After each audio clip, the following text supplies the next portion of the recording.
Okay, so hi again, everyone. So for our lesson now, we're gonna discuss about telephone etiquette. The learning objective of this lesson is to explore the do's and don'ts of business, social, telephone, and email etiquette.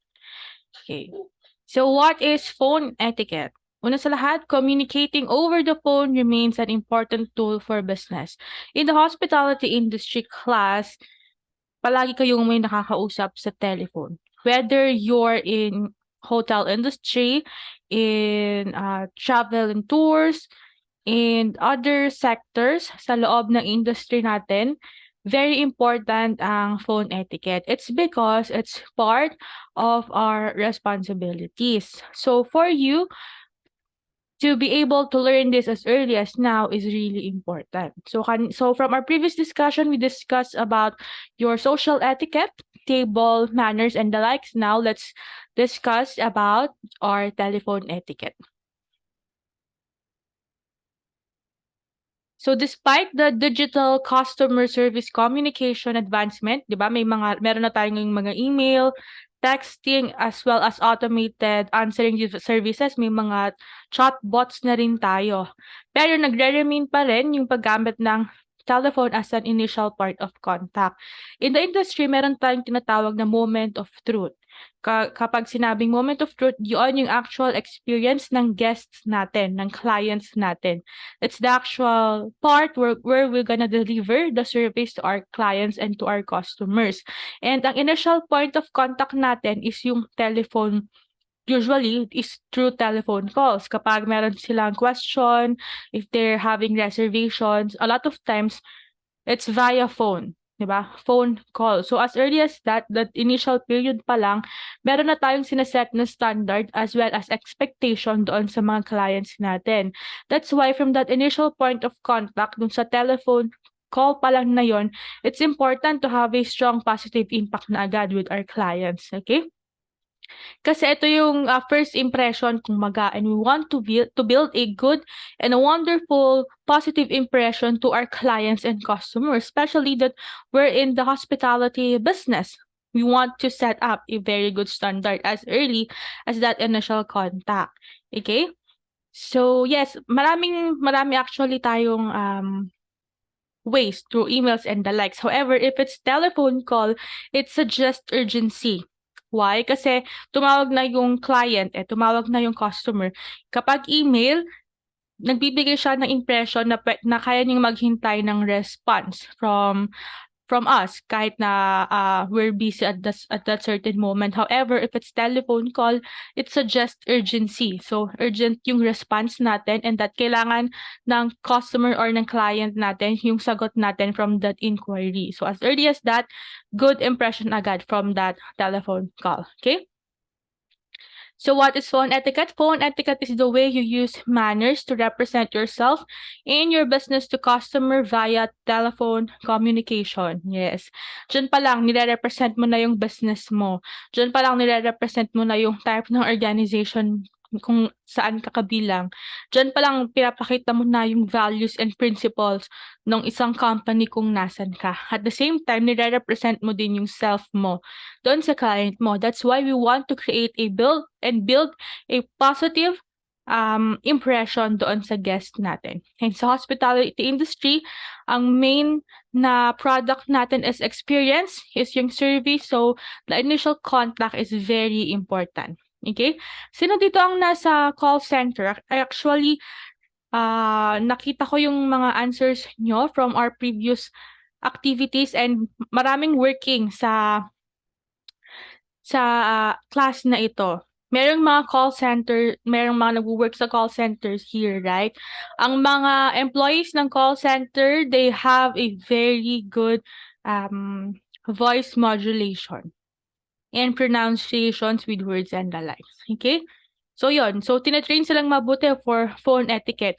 Kapag phone etiquette, kasama dyan yung pag-respond sa guest, how you greet the guest, how you react dun sa sasabihin sa'yo ng client mo, At the same time, how you will maintain professionalism during the phone call, and how you manage your emotion. Okay? So yan yung mga dapat nating isaalang-alang.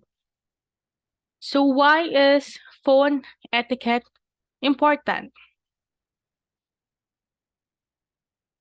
So, dito naman, we're gonna identify the tools to achieve proper phone etiquette that can help our business. Una-una dyan, show professionalism.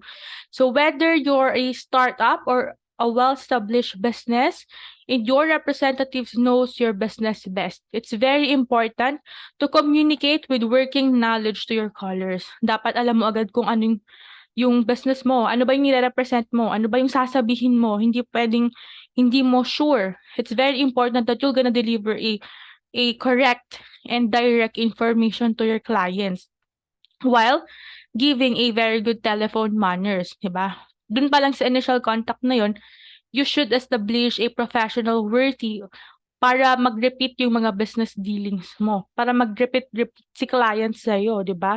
There are actually a lot of businesses. And ang mga service provider, they're very, very, in demand in those type of businesses. So, sa industry natin, we're delivering service. Sa iba kasi, products talaga na tangible. So, yun, it's important to deliver a good, it's important to show professionalism in an early stage so that they will have repeat business dealings. Okay? Next is to create a good first impression. We discussed this a while ago. It's very important, right? Because everyone deserves to be treated with respect, and the initial phone call is your business chance para maipakita dun sa customer mo how pleasant it is to do your business with you. From our previous lessons and discussions, we were talking about building a network with other people, building a network with our industry. So dito naman, we're gonna talk about how to deal with clients in order for us to build a good connection with them.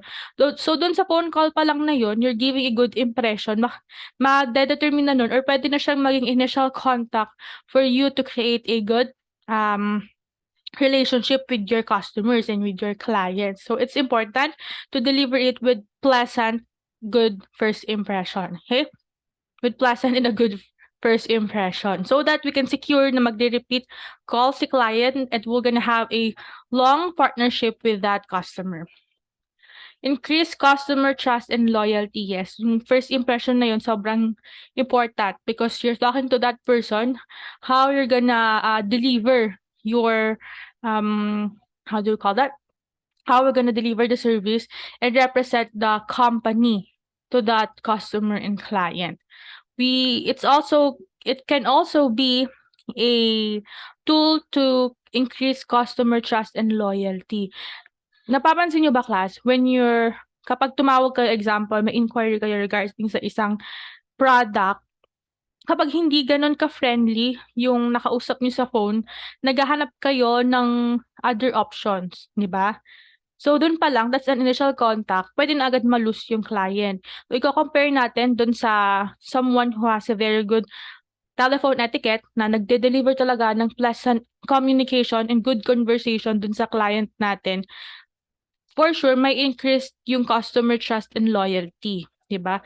Lalo na kapag face-to-face interactions, kitang-kita yung emotion, kitang-kita yung, mannerisms natin on how to deal with clients. So dun pa lang nakikita mo na yung prospect mo. And it's important to deliver also a positive vibe with the other person so that to increase customer trust and loyalty, okay? Kasi dito din made-determine kung mape-persuade mo ba si client or makaka-add up ba or makaka-increase ba ng kagustuhan ni client to purchase your services or yung goods na ino-offer natin. Another one is achieve high customer satisfaction ratings. Of course, 'di ba? Kapag na-meet natin yung customer needs through phone or over the phone, they can accurately assume that you will continue to meet their needs in person, right? Kapag dun pa lang sa initial phone conversation niyo, smooth na agad yung communication mo with clients, magkakaroon ng increase or mag-i-increase yung pagtitiwala ni client sa'yo. So, mag-a-assume siya na since the initial conversation is good, you can carry out the whole transaction with that client in a positive manner, right? And as a total, it will give a perspective kay client that it will create a well-rounded and consistent experience. Dun kung sa initial phone contact pa lang, sa initial telephone conversation pa lang, positive na agad at maganda ang kinalabasan ng conversation niyo, maganda agad ang impression sa'yo ni client. And it's also an indication or great indication na magiging okay din yung experience niya from the initial contact pa lang kasi okay na. So, it will carry out also throughout the service. Since dun sa initial contact na yun, nire-represent mo na agad yung company mo. Parang pinire-represent mo na agad yung mastery. Hindi lang mo at ng kampanya mo, but also yung mga members or part nung department kung nasan ka man. Okay? That's how we do it. That's why the initial conduct is really important. Kahit na through telephone calls pa yan. Most importantly, through telephone calls pa yan. How you respond to your guest, how you respond to the needs and expectation of your clients, how you give them the answers that they need, the informations that they have to know. Diyan pa lang makikita agad yan, while also maintaining professionalism and building a positive impact and impression with your customers. Okay? So now let's move on to tips to improve the quality of your phone calls. So to achieve excellent phone etiquette, you'll need to apply the following items. Unang-una sa lahat, answer the call within the first 2 or 3 rings. Right?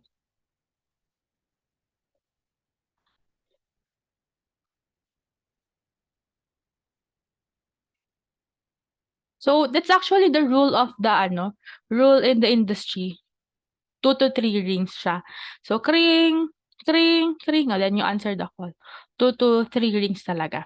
So that makapag-provide agad tayo ng quick answer dun sa phone call ni customer. And that it will give them an impression na importante sila sa'yo. Kasi hindi ka masyadong matagal sumagot and that na-answer mo agad yung call. Because when a customer feel valued, they could be more likely to use your business, ba? You want to feel valued. It's actually adding up in the type of experience we offer, especially in the hospitality industry. Very important yan. Bina-value natin yung mga clients natin. And kapag yung customer, yung clients natin, nafe-feel nila na valued siya, we're gonna create a strong partnership with them. Diba? So if you cannot answer the phone because you have clients in front of you, check the voicemail box and call back as soon as you are able. Ba? May mga sinong mga gumagamit ng voicemail box, hindi kasi siya usually uso sa Pilipinas, no? So sa front office mapag-aaralan nyo na kapag may mga clients sa harapan nyo, ka example, nag-check-in ka, then may guest sa harapan mo, nagre-ring yung phone, may email ka na sinasagot, sinong uunahin mo? May mga ganong question. So, sa tingin nyo, sinong dapat nauna kapag that's the scenario? Okay? So, the rule of the thumb, ang unahin mo is yung phone call. Kasi just like what I mentioned a while ago, phone call signifies urgency. Nangangailangan ng direct answer yung guest. Yung guest sa harapan mo, nasa harapan mo siya kasi may time siyang pumunta sa harapan mo. May time siyang magpunta sa, example, hotel para mag-inquire or para mag-check-in. So, may time siya for you na ma-assist mo siya. Yung guest mo na sinasagot sa email, pwede siyang maghintay ng answer bago hindi siya ganun ka-urgent. However, yung phone call, it signifies urgency, right? So kapag ganun yung case, na mag-excuse kayo politely dun sa guest sa harapan, sa client sa harapan, then answer the phone call. And then after that, balikan yung guest na nasa harapan nyo, then after that, you answer the email. So that's the order that we're gonna follow, okay? So yes, answer the call within 2 or 3 rings. Another one is identify yourself in your business at the beginning of the call. So example, Ano bang example? Example, AirAsia siguro, no? Okay, so example, ah, kring, kring, kring. So you answer the call after 2 to 3 rings, right? So, thank you for calling AirAsia. This is Rachel. How may I help you? That's how we usually do it, no? Or be more lively. In some companies kasi ino-omit na nila yon. Like for example, 2 to 3 rings, you say, kring, kring, kring, AirAsia, this is Rachel speaking. How may I help you? Ganun na lang sa ibang companies. However, the proper way is 2 to 3 rings and then greet the client, identify yourself, and then ask kung paano mo matutulungan yung clients. Another one is let positivity resonate in your voice. Yun pa lang sa boses dapat nakikita agad kung gusto mo bang kausap yung kausap mo or hindi yung parang wala kang gana, okay? Hindi naman yung super lively class na, "Thank you for calling AirAsia," mga gano'n yung super alam mo yung super vibrant, don't do it like that. Yung sakto lang, stay na, professional pa rin talaga and hindi gano'n ka-dull at the same time, hindi rin OA, okay? So, let positivity resonate in your voice. Another one is watch your body language. Kasi sometimes 'no, sa body language dun din nakikita, parang nagre-reflect siya on how you answer the phone call. Example, if you're slouching like this one, like example, nag-ring, then, "Thank you for calling AirAsia, this is Rachel." Nakita niyo ba yung difference? But then if you're maintaining it in a positive in a good posture, good straight posture, then mas made-deliver mo ng maayos yung call. So, "Thank you for calling AirAsia, this is Rachel, how may I help you?" Something like that. Your body language resonates. Or example, for a while, for example, kapag kausap mo na yung client mo then medyo makulit yung client, hindi natin maiiwasan yan in the industry. Medyo makulit si customer, hindi mo puwedeng maipahalata na naiinis ka na. You should maintain, professionalism and control your emotion at the same time. Your body language might react like parang, "Yes, ma'am. Yes, ma'am. Noted, ma'am." 'Di ba? It's a very no-no. However, if you're in a, open body language, "Yes, ma'am. Well noted, ma'am." Something like that. Okay? Another one is to minimize interruption in the work setting. Sa workplace, minsan madaming interruption. Katulad nung example ko kanina, pwedeng may guest sa harapan, may tumatawag, ah, merong part ng ibang department na may kailangan sa'yo, then nag-a-answer ka ng emails and then another concerns or kinakausap ka nung kasama mo sa work. Ganyan yung mga possible na interruptions. But when you're talking to the phone with an important client or customer or an important partner in the business, it's important to minimize your interruption so that your full attention will focus on your customer and in your client. Okay, so kapag gano'n, labas ka muna or lumayo ka muna or mag-sign ka dun sa coworker mo na for a while lang. Kapag may guest ka sa harapan, then kinausap ka niya bigla, mag-excuse ka for a while dun sa kausap mo or takpan mo yung phone and then mag-excuse ka dun sa kausap mo for a few minutes, then bumalik ka dun sa important call. Something like that, okay? Another one is actively listen and take notes. When you're talking to a client sa phone, your full attention should be there. At the same time, take notes para yung information na importante na sasabihin ng customer and ng client mo ay wala kang ma-miss at maisulat mo lahat. Okay? Another one is to be honest, di ba? So sometimes, no, hindi natin may iwasan, may request the client na baka hindi natin maibigay. Well, in the industry, as much as possible, we want to maintain na mai-deliver natin lahat ng request ng mga guest. However, there are few instances na parang imposible siya na maibigay or mahirap siyang gawa ng paraan para maibigay. In that case, be honest. Okay? Always be honest. And sabihin mo yon, i-rely mo yung information dun kay client mo in a good way, okay? Deliver the honest message in a polite and sympathetic way. as always. So that kahit na hindi tayo nakapag-comply or hindi natin nabigay yung request niya, the customer will still have a positive experience. So paano? Example nun sasabihin mo, I understand your concerns but unfortunately we cannot approve your request. Something like that. Ang ganong klase class. Another one is asan na? Ask the caller before placing them on hold. There are some instances that you have to place the caller on hold. So in that scenario, wag nyo lang biglang i-hold, but ask permission. Okay, so example, would you mind if I placed you on a brief hold to better assist you? Kaya, so mga ganun yung example. Then pagkatapos nun, i-hold mo, then kung ano man yung kailangan mong gawin na urgent matter, then you comply with that. Or kung kaya mo siya in-hold kasi i-check mo yung information na kailangan niya, gawin mo. Then after a few minutes, go back to the call. Or after a few seconds, go back to the call. Something like that. And then you answer again. So, thank you for waiting. Ganun din. Like that. Minimize emotional reactions. Yes. Katulad ng na-mention ko kanina, there are times na meron tayong mga makukulit na customers. Hindi natin yan may iwasan. Meron pang nagagalit minsan sa harapan mo or sa nakausap mo. What's important is you minimize your emotional reactions for that scenario. So yung tone ng voice mo, it should remain positive. At the same time, find a break in the conversation and ask the caller politely if you may place them on hold. Then kapag naka-hold na yon, take 2 breaths and remember to be objective and empathetic when faced with a challenging caller. So example, di mo na mapigil yung emotion mo talaga, class, no? Talagang sasabog ka na yun all. So mag-hold ka, i-hold mo yung call, mag-ask ka permission to hold your call, have 2 to 3 breaths, and then balik dun sa call. Still, dapat ma-maintain yung positive impression sa atin ng client natin.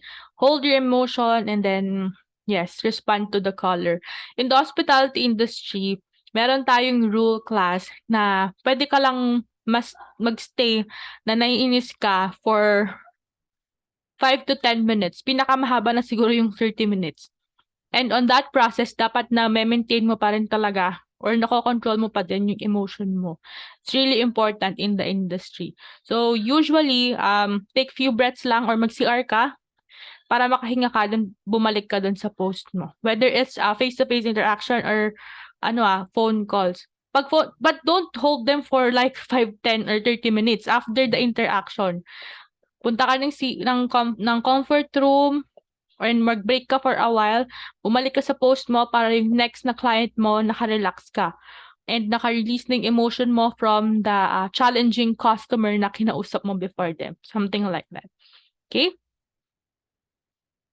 Another one is make sure the caller's needs are met before closing the call, diba?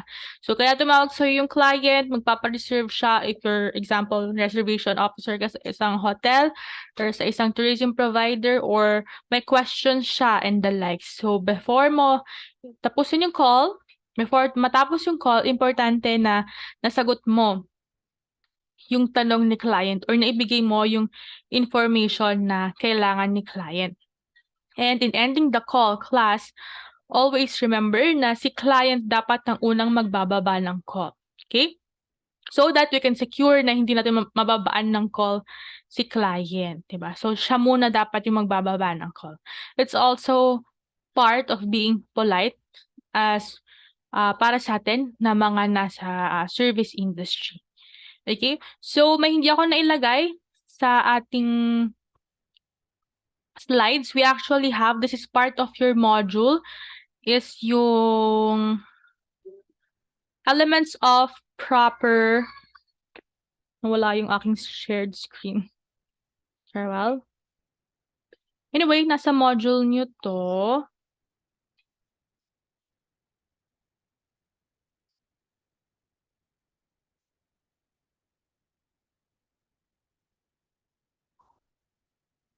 So yes, hindi ko siya nailagay sa slides, but we'll have a brief discussion about the elements of proper phone etiquette. Una-una sa lahat, friendly greetings, class. no? Na-mention natin 'to kanina. So, in answering an office phone call, it should be proper and it requires a positive and cheerful disposition. Example, so, uh, thank the customer for calling. Thank you for calling AirAsia, just like what we've mentioned a while ago. Then introduce yourself and your business name. And then extend your help. So, it actually depends. Sa isang company, tuturuan ka naman kung paano yung order nila. Mostly, you thank the guest and then, yun, thank you for example, thank you for calling AirAsia. This is Rachel. How may I help you? Parang ganon. In other companies naman, after mag-ring, this is Rachel speaking. Thank you for calling AirAsia. How may I help you? Parang ganon. But that's actually the process ng pagsagot ng phone call. Start tayo sa after 3 rings, friendly greetings. Another one is yun nga, yung body language and how you will respond. Actually, nagre-react din yan dun sa body language natin. Kahit na it's just phone call. The tone of your voice, it should maintain positive.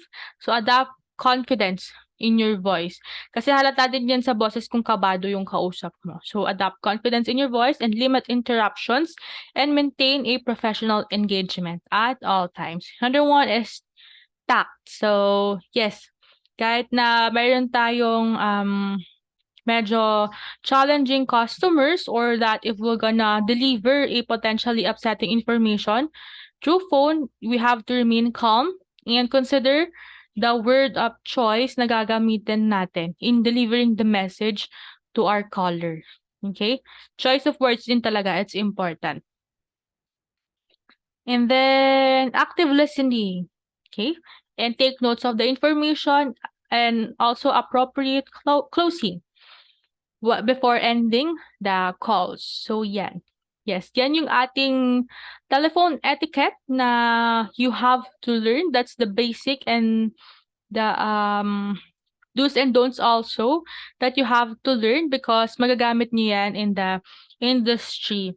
So, a lot of jobs, actually, since service provider tayo, parte talaga 'to, major responsibility ang telephone etiquette. So, what I can recommend to you is you practice. You practice yung voice.